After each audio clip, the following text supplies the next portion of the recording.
ભરૂચના પત્રકારોને ખોટી રીતે પોલીસ તંત્ર દ્વારા કરવામાં આવતી હેરાનગતિ અને ખોટી ફરિયાદો દાખલ કરવા જેવી ઘટનાઓને લઈને આજે ભરૂચ જિલ્લાના તમામ પત્રકારો દ્વારા જિલ્લા કલેક્ટરને આવેદનપત્ર આપીને ખોટી હેરાનગતિ બંધ કરવાની માંગણી કરી હતી।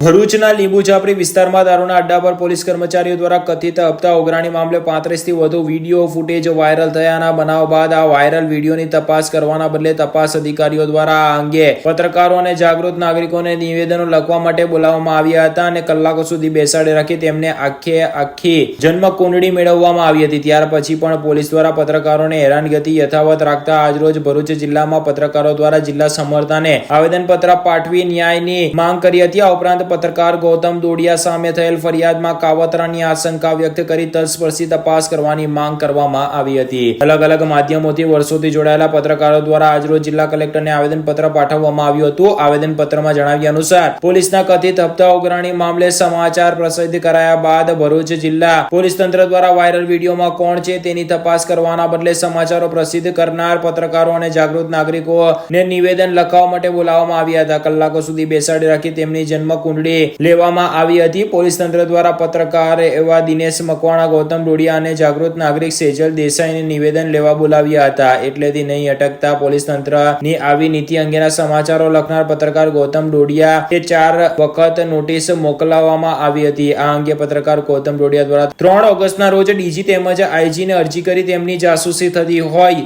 વોચ રાખવામાં આવતી હોય અને પોલીસ દ્વારા ખોટા કેસમાં ફસાવી દેવામાં આવશે તેવી આશંકા વ્યક્ત કરવામાં આવી હતી। તેમની આ આશંકા વચ્ચે 5 ઓગસ્ટના રોજ એ ડિવિઝન પોલીસ મથકમાં તેમના વિરુદ્ધ ગુનો દાખલ કરવામાં આવ્યો છે, જે અંગે પત્રકારો દ્વારા કાવતરાની શંકા વ્યક્ત કરવામાં આવી છે અને ફરિયાદીના લોકેશન 5 બત્તીથી કલા મંદિર સુધીના રસ્તામાં આવતા સરકારી અને ખાનગી કેમેરાના સીસીટીવી ફૂટેજ, જ્યાં બનાવ બન્યો તે જગ્યાએ આવેલ રિલાયન્સ મોલ અને આઈસીઆઈસીઆઈ બેંકના સીસીટીવી ફૂટેજ તેમજ બેંક પાસે આવેલ વિશ્વાસ પ્રોજેક્ટ હેઠળની સરકારી કેમેરાના સીસીટીવી ફૂટેજ મેળવવામાં આવે અને યોગ્ય તપાસ કરી આ કાવતરા પાછળ કોણ સામેલ છે તેમની તપાસ કરવામાં આવે। ઉપરાંત પોલીસ તંત્રમાં યેનકેન પ્રકારે સત્તાના નશામાં કામગીરી કરનાર પોલીસ અધિકારીઓ અને પોલીસ કર્મચારીઓ ઉપર કાયદેસરની કાર્યવાહી કરવામાં આવે। ઉપરાંત પત્રકારોને ખોટી રીતે પોલીસ કેસમાં ફસાવવામાં અને તપાસના નામે પત્રકારો પર થતી હેરાનગતિ બંધ કરવામાં આવે એવી માંગ કરવામાં આવી હતી। અત્રે ઉલ્લેખ કરવો રહ્યો કે છેલ્લા મહિનાઓમાં પોલીસ અને પત્રકારો વચ્ચે વધી રહેલા સંઘર્ષના બનાવને પગલે પોલીસ અને પત્રકારો વચ્ચેની દૂરી સતત વધી રહી છે। છેલ્લા કેટલાક સમયથી પોલીસ દ્વારા કરવામાં આવતા કેસો અંગેની માહિતી પણ પત્રકારો સુધી પહોંચાડવામાં ક્યાંક ને ક્યાંક ઢીલાસ રાખવામાં આવતી હોવાના પણ આક્ષેપો છાસવારે થતા આવ્યા છે।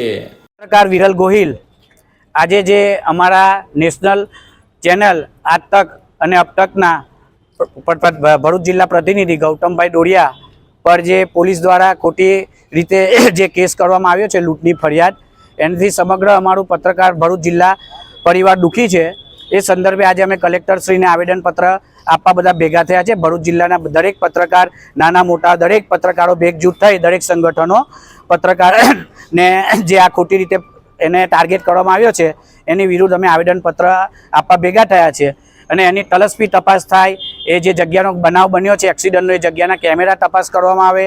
જે છોકરાઓએ ફરિયાદ કરી છે એમનું બેકગ્રાઉન્ડ તપાસવામાં આવે કે ગૌતમભાઈ પ્રતિનિધિ છે અને એક સારા સામાજિક કાર્યકર્તા પણ છે અને એ કોઈ લૂંટાડું કે ચોરી કે એવા કરવાવાળા નથી ને એમની પર લૂંટની ફરિયાદ દાખલ કરી છે। એનાથી સમગ્ર પત્રકાર પરિવાર દુઃખી છે ને અમે ન્યાયની અપેક્ષા રાખીએ કે તંત્ર અમને ન્યાય આપે ને ચોથો સ્તંભ એવા પત્રકારને અવાજને દબાવવાની કોશિશ ના કરે। પત્રકાર જાગૃત નાગરિક છે ને એની ફરજ ગમે તેવું એ હશે દબાવવામાં આવશે પણ એની ફરજથી ચૂક નહીં કરે। આજરોજ ભરૂચ જિલ્લાના તમામ પત્રકારો એકત્ર થઈ કલેક્ટર ઓફિસ ખાતે પહોંચ્યા છે।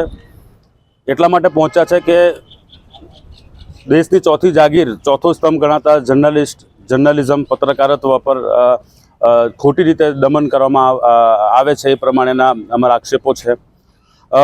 એક પત્રકાર પરિવાર સાથે બહાર જાય છે, કોઈ ગાડી સાથે એક્સિડન્ટ થાય છે અને ગણતરીના જ 1-2 કલાકોમાં એમની ઉપર એફઆઈઆર થઈ જાય છે। તો અમે એમ કહેવા માંગીએ છીએ કે તલસ્પર્શી અને બિલકુલ નિષ્પક્ષ આ બાબતની જે છે એ તપાસ થવી જોઈએ। પત્રકારો સરકાર અને તંત્રની કામગીરી બતાવતા હોય છે, પછી એ સારી હોય કે નરસી। અમારું કામ છે માહિતી પૂરી પાડવાનું, જનતાને તકલીફો પડે એ તંત્ર સરકાર સુધી પહોંચાડવાનું, અને જો એ કામ કરતાં જ અમને રોકવામાં આવશે તો પછી જર્નલિઝમ જેવું કંઈ રહે નહીં, પત્રકારત્વ જેવું કંઈ નહીં રહે. અમારા અધિકારો છે કે એક પત્રકાર પાસે લોકો અપેક્ષા રાખતા હોય છે, પછી તે રોડ પર પડેલા ખાડા હોય કે પછી બીજી કોઈ પણ બાબત હોય, અતિવૃષ્ટિ અનાવૃષ્ટિ જે પણ હોય, અમે એ વાતો પહોંચાડીએ છીએ તો લોકોને એનો ફાયદો થતો હોય છે. પરંતુ સીધી કે આડકતરી રીતે પર્ટિક્યુલર કોઈ પણ બાબતના સમાચાર પ્રકાશિત કરવામાં આવે અને પછી એનો દ્વેષભાવ રાખીને ખોટી રીતે કોઈ પણ બાબતે આગળ વધવામાં આવે, એના કરતાં બેસાડીને સારી રીતે વાત કરવામાં આવે, સમજવામાં આવે વાતને, અને ત્યાર પછી દ્વેષ ભાવના રાખ્યા વગર કોઈ બાબતની તપાસ કરવામાં આવે તો એ સાચી રીતે ન્યાય થયેલો ગણાશે.